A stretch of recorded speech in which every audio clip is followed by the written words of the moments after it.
Hi, எல்லாம் எப்படி இருக்கீங்க? ஸோ எல்லோரும் ஹாப்பியாக இருப்பீங்கன்னு நினைக்கிறேன். ஸோ கோர்ஸ் ஆரம்பித்து ஒரு 5 days ஆகுது. ஸோ இந்த 5 daysல ஆல்மோஸ்ட் 8 பீப்புள்ஸ் ஜாயின் பண்ணியிருக்காங்க. ஸோ ரொம்ப ஹாப்பி.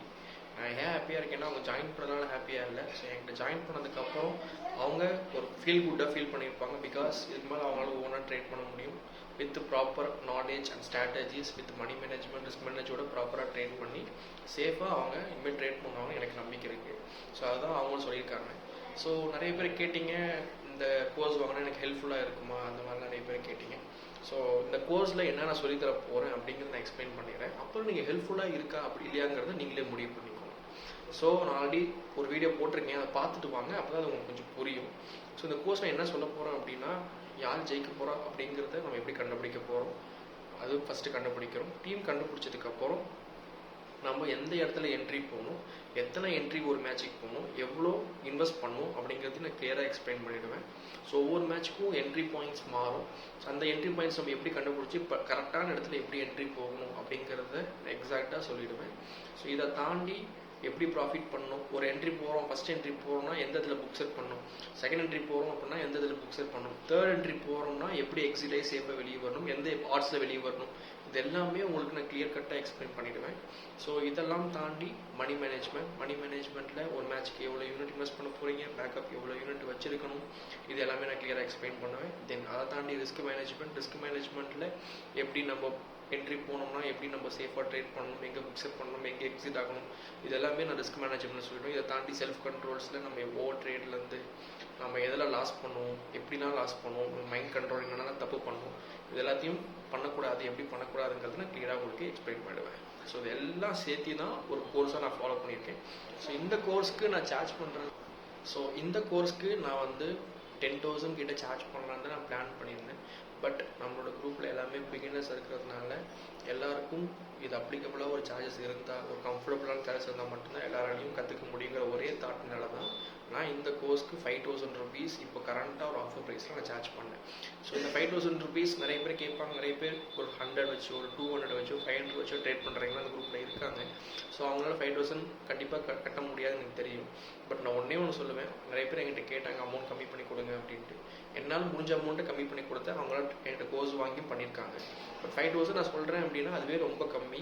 ஏன்னா அதுக்கான எஃபர்ட்ஸ் நான் இந்த ஸ்ட்ராட்டஜியில் போட்டிருக்கேன், அதை நான் சொல்லிக் கொடுக்கும்போதே உங்களுக்கு தெரியும். ஸோ இந்த 5,000 பற்றி நீங்கள் கட்டுறதை பற்றி யோசிக்காதீங்க. 5,000 வந்து நீங்கள் திருப்பி எடுத்துருவீங்க, ஈஸியாக எடுத்துருவீங்க, அதை பற்றி யோசிங்க. இப்போ உங்ககிட்ட அமௌண்ட் எல்லாம் இன்வெஸ்ட் பண்ண அப்படின்னாலும் பரவாயில்ல, எப்படியா இருந்தாலும் உங்கள் கையில் அமௌண்ட் வரதான் போகுது, அப்போ நீங்கள் இன்வெஸ்ட் பண்ணி சம்பாதிக்க தான் போகிறீங்க. ஆனால் எப்போ உங்களுக்கு அமௌண்ட் இருந்தாலும் நீங்கள் கற்றுக்கிட்டது ஸ்ட்ராட்டஜி, உங்களோட ஸ்ட்ராட்டஜி இருக்குது, இது மூலிமா நீங்கள் லாஸ் பண்ண மாட்டீங்கன்னு உங்களுக்கே தெரியும். அப்படிங்கிறப்போ நீங்கள் பொறுமையாக அமௌண்ட் இருக்கும்போது ட்ரேட் பண்ணலாம். இப்போ தான் ட்ரேட் பண்ணணுங்கிற அவசரமும் இல்லை. ஸோ உங்களுக்கு நான் ஸ்ட்ராட்டஜி கற்றுத்தரது மட்டும் இல்லாமல் நடந்து முடிஞ்ச மேட்சஸில் இந்த ஸ்ட்ராட்டஜியை நீங்கள் ஒர்க் அவுட் பண்ணி பார்க்க போகிறீங்க. இந்த ஸ்ட்ராட்டஜி நம்ம கண்டினியூஸாக நம்ம ஒர்க் அவுட் பண்ணியிருந்தால் எவ்வளோ ப்ராஃபிட் பண்ணியிருப்போம், எவ்வளோ லாஸ் பண்ணியிருப்போம், எவ்வளோ ரிஸ்கி மேட்சஸ் ஸ்கிப் பண்ணியிருப்போம், எல்லாமே உங்களுக்கு கிளியர் கட்டாக ஒரு லீகில் நான் 6 என்ட்ரி சொல்ல போகிறேன். ஒன்று, எத்தனை மேட்சஸ் ட்ரேட் பண்ணி ப்ராஃபிட் பண்ணியிருப்போம், அதுக்கு நீங்கள் ரிசல்ட்ஸ் கொடுக்க போகிறீங்க. ஸோ எத்தனை மேட்ச் ஸ்ட்ரெயிட் லாஸ் ஆகிருக்கும், அதுக்கு ரிசல்ட்ஸ் கொடுக்க போகிறீங்க. எத்தனை மேட்ச் ரிஸ்கி மேட்சஸ் ஸ்கிப் பண்ணியிருப்போம் அப்படிங்கிற ரிசல்ட்ஸ் கொடுக்க போகிறீங்க. எத்தனை மேட்ச் தேர்ட் என்ட்ரி போய் ஸ்கிப் பண்ணியிருப்போம் அப்படிங்கிறதையும் நீங்கள் ரிசல்ட்ஸ் கொடுக்க போகிறீங்க. ஸோ இது எல்லா ரிசல்ட்ஸையும் நீங்களே நான் சொல்லிக் கொடுத்ததுக்கப்புறம் ஹோம்ஒர்க் மாதிரி பண்ணி ஒரு லீகை ஃபாலோ பண்ணி முடிச்சிங்க அப்படின்னா உங்களுக்கே ஓவரால் ரிசல்ட்ஸ் தெரியும். நீங்கள் நான் சொன்ன ஸ்ட்ராட்டஜியை நீங்கள் ஃபாலோ பண்ணியிருந்தா அந்த லீகில் ப்ராஃபிட்டில் இருந்திருப்பீங்களா, லாஸில் இருந்திருப்பீங்களா அப்படிங்கிறது. ஸோ நான் ஒரு ஸ்ட்ராட்டஜி சொல்லித்தரேன்னா அது வந்து சும்மா ஏனோ தானே சொல்லி கொடுத்துட்டு இதுக்கு மேலே வரப்போ லைவ் மேட்சஸில் போய் ஒர்க் அவுட் பண்ணுங்கள், ஒர்க் அவுட் ஆகும் அப்படின்னு சொல்ல போகிறது கிடையாது. சொல்லி கொடுத்ததுக்கப்புறம் இது வரைக்கும் முடிஞ்ச லீகாக இருக்கட்டும், பாகிஸ்தான் சூப்பர் லீகாக இருக்கட்டும், SA T20 லீகாக இருக்கட்டும், கரேபியன் லீகாக இருக்கட்டும், பிக் பேஷ் லீகாக இருக்கட்டும், உமன்ஸ் ப்ரீமியர் லீகாக இருக்கட்டும், இதெல்லாம் ரீசெண்டாக ஒரு 5 மாதம் முடிஞ்ச லீக்ஸ். இது எல்லாத்தையும் உட்காந்து ஒர்க் அவுட் பண்ணி பாருங்கள், என் ஸ்ட்ராட்டஜி எவ்வளோ ஒர்க்ஃபுல்லாக இருக்கும் அப்படிங்கிறது உங்களுக்கு தெரியும். ஸோ இனிமேல் வரப்போ லீக்லையும் சேம் ஸ்ட்ராட்டஜியாக ஃபாலோ பண்ண போகிறீங்க. ஒரு லீகில் 50 மேட்ச்னா 50 மேட்சஸில் ஒரு 3 மேட்ச் மட்டும் தான் நீங்கள் ஸ்ட்ரெயிட் லாஸ் ஆவீங்க அப்படின்னா அப்போ அந்த ஸ்ட்ராட்டஜி எவ்வளோ ஒர்க்ஃபுல் அப்படிங்கிறத மட்டும் யோசிச்சு பாருங்கள். ஸோ 50 மேட்சஸில் ஒரு 28 மேட்சஸ் நீங்கள் ட்ரேட் பண்ணுறீங்க, ஒரு 15 மேட்சஸ் நீங்கள் ரிஸ்கி மேட்சஸ் ஸ்கிப் பண்ணிடுவீங்க, 3 மேட்ச் தான் லாஸ்ட்டில் இருப்பீங்க அப்படின்னா நீங்கள் 28 மேட்ச் ட்ரேட் பண்ணுறீங்க, 3 மேட்ச் லாஸ்ட்டில் இருப்பீங்கன்னா அப்போது உங்கள் ஓவரால் நீங்கள் எதில் இருப்பீங்க, you are in a profit. அதை நீங்கள் ஞாபகம் வச்சுக்கணும். ஸோ ஒரு லீகை ஒரு நாளைக்கு ஒரு மேட்ச் தான் நடக்கும், கரெக்டாக ஃபாலோ பண்ணி ஒரு 50 மேட்ச் கடைசியாக லீக் முடிகிற வரைக்கும் ஃபாலோ பண்ணிங்கன்னா ஓவராலாக நீங்கள் ப்ராஃபிட் இருப்பீங்களே தவிர கண்டிப்பாக லாஸ்ட்டில் இருக்க மாட்டீங்க. நான் 3 மேட்ச் ஸ்ட்ரெயிட் லாஸ் நடக்குன்னா 3 மேட்ச் தான் ஸ்ட்ரெயிட் லாஸ் நடக்கும்னு கிடையாது, அதோட கம்மியாகவும் நடக்கலாம். இப்போ நடந்த பாகிஸ்தான் சூப்பர் லீக்கில் ஒரு மேட்ச் தான் ஸ்ட்ரெயிட் லாஸே நடந்திருக்கு.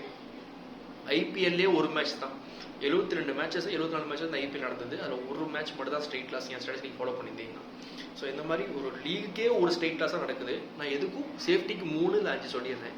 அந்த அப்படியே அந்த 3-5 நடந்தாலுமே கூட நீங்கள் ப்ராஃபிட்டில் தான் இருப்பீங்க. ஸோ அதனால் என் ஸ்ட்ராட்டஜி அவ்வளோ ஒர்த்ஃபுல்லாக இருக்கும்.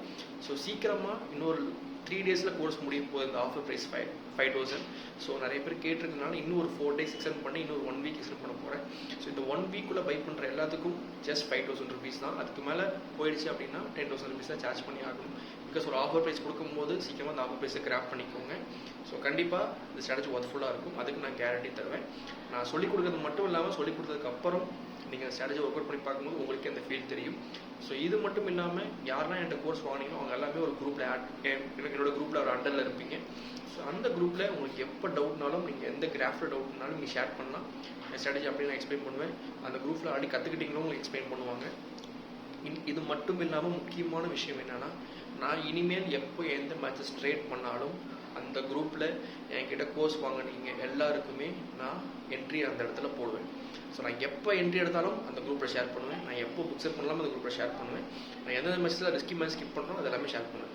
ஸோ ஒன்று சொல்கிறேன்னா, என்கிட்ட கோர்ஸ் வாங்கினீங்கன்னா முக்கியமான விஷயம் என்னென்னா, நீங்களாம் இனிமேல் ஓனாக ட்ரேட் பண்ணலாம். யாரை நம்பியும் ட்ரேட் பண்ண வேண்டிய அவசியம் இல்லை. அதை மட்டும் நல்லா புரிஞ்சுக்கோங்க. ஸோ ஓன் ட்ரேடிங் உங்கள் நாலேஜில் என்னோட ஸ்ட்ராட்டஜி யூஸ் பண்ணி பர்ஃபெக்டாக ட்ரேட் பண்ணி பர்ஃபெக்டாக ப்ராஃபிட் பார்க்க முடியும். அதுக்கு நான் ஷோராக கேரண்டி தருவேன். ஸோ சீக்கிரமாக கற்றுக்கோங்க. ஸோ இன்னும் ஈஸியாக இருக்கும். நிறைய பேர் பேசிக்ஸும் தெரியாமல் இருக்கீங்க. ஸோ அவங்களுக்கு பேசிக்ஸும் சொல்லிக் கொடுத்து அதை தாண்டி ஸ்ட்ராட்டஜியும் சொல்லிக் கொடுக்குறேன். ஸோ அதனால் சீக்கிரமாக ஆஃபர் இருக்கும்போது கிராப் பண்ணி வாங்கிக்கோங்க.